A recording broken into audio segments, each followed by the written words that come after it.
shape and size of an antenna is a function of its purpose. But whatever its physical form, it is designed to transmit and receive electromagnetic waves. Let us first consider a hypothetical antenna, the point source. From such a source, energy radiates outwards in all directions. Let us examine this process more closely. The radiated energy can be represented by a traveling waveform of this shape. The waveform normally follows a sine curve. We will consider one complete cycle of the wave. It is defined as one wavelength. We can relate the wavelength of the radiation to the antenna which produced it. An antenna which accommodates half a wavelength is the simple dipole. If we feed a signal to this antenna, an electron flow will be set up within it. The electron flow first produces a maximum concentration in this direction,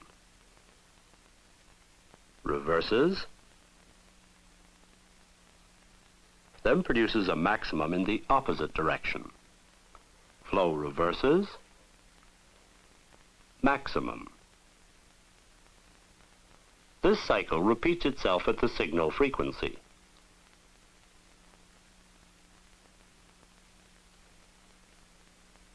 This electron flow creates a fluctuating magnetic field.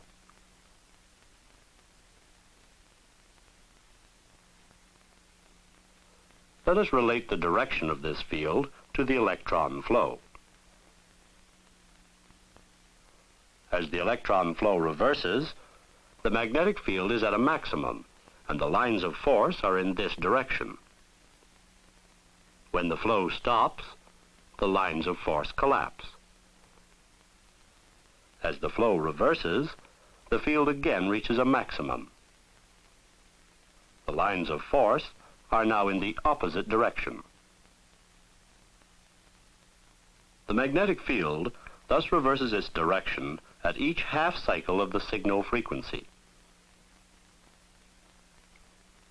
This is known as the H field.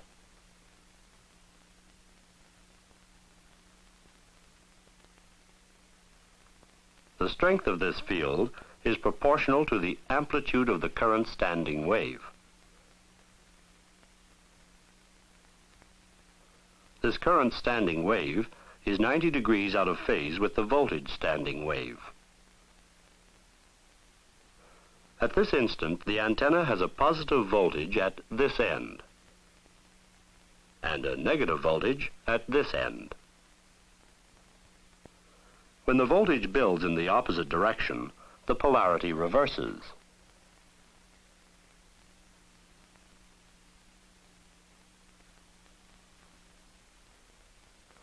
This changing polarity produces an electric field in phase with it. When the voltage is of this polarity,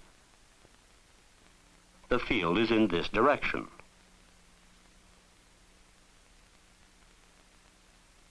When the polarity reverses, the field builds to a maximum in the opposite direction.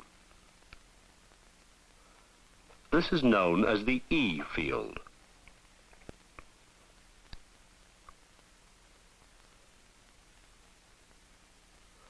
The E and the H fields thus build and collapse 90 degrees out of phase with each other and constitute the antenna's immediate field.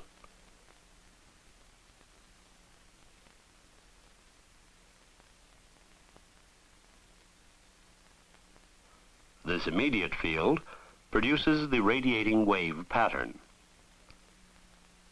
From the antenna, we can visualize the radiation as a series of grids propagating outwards.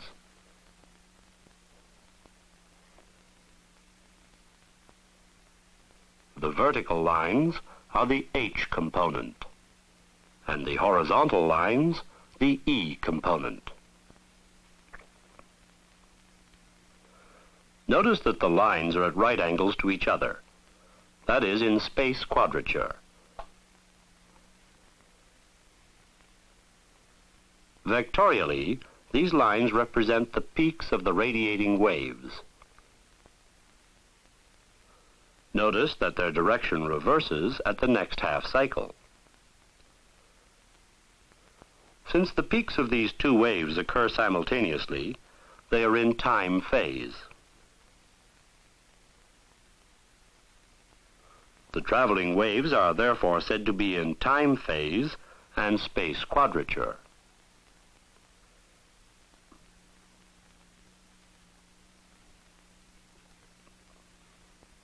The polarity of an antenna is determined by the plane of the E field.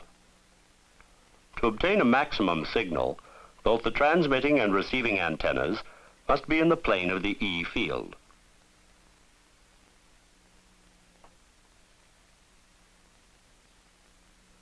The direction in which the E and the H wave pattern propagates is determined by a simple rule. To apply this rule, we use any two vectors. Imagine a corkscrew action. If we turn from the E vector to the H vector to the shortest distance, the screw has advanced in the direction of propagation. This is known as Poynting's vector rule. In the next half cycle, the E and H vectors reverse. Applying Poynting's rule again, we see that the direction of propagation is unchanged.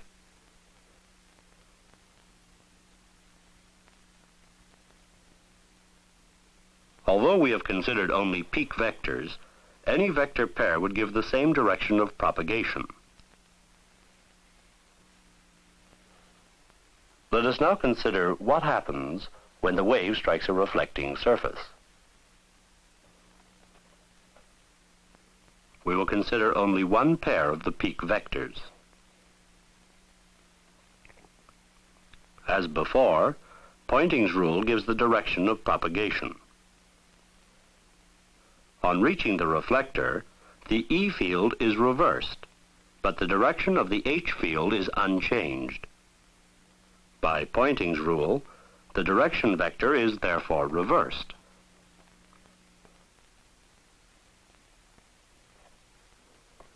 The same process occurs for each successive pair of vectors. The direction of propagation thus reverses when the wave strikes a plane surface.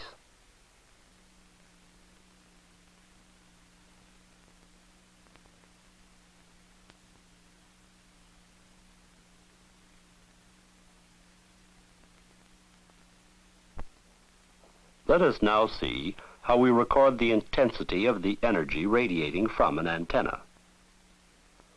First, we sample the signal strength at various points.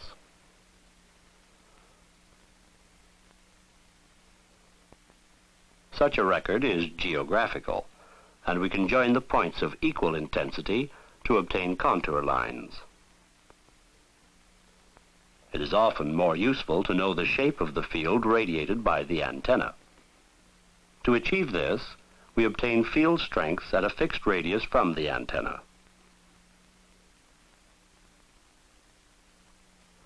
We now use a vectorial presentation to give each reading a magnitude and direction.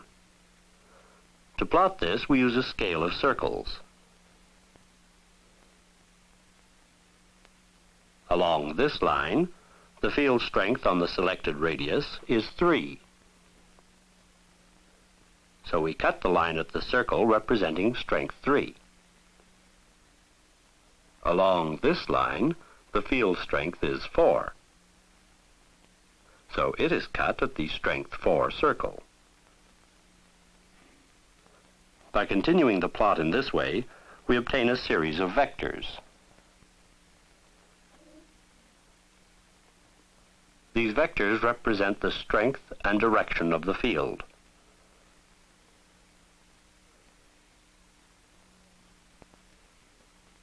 Joining the tips of the vectors, we obtain the antenna's polar diagram. The complete polar diagram is three-dimensional, and it enables us to visualize an antenna's radiating characteristics.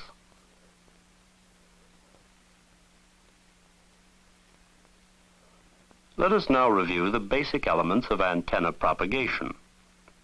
A half-wave dipole, excited by a signal, will have an electron flow set up within it.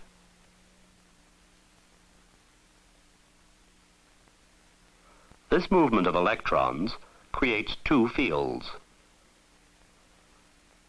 These fields, building and collapsing in time and space quadrature, form the antenna's immediate field. This immediate field produces the radiating wave pattern.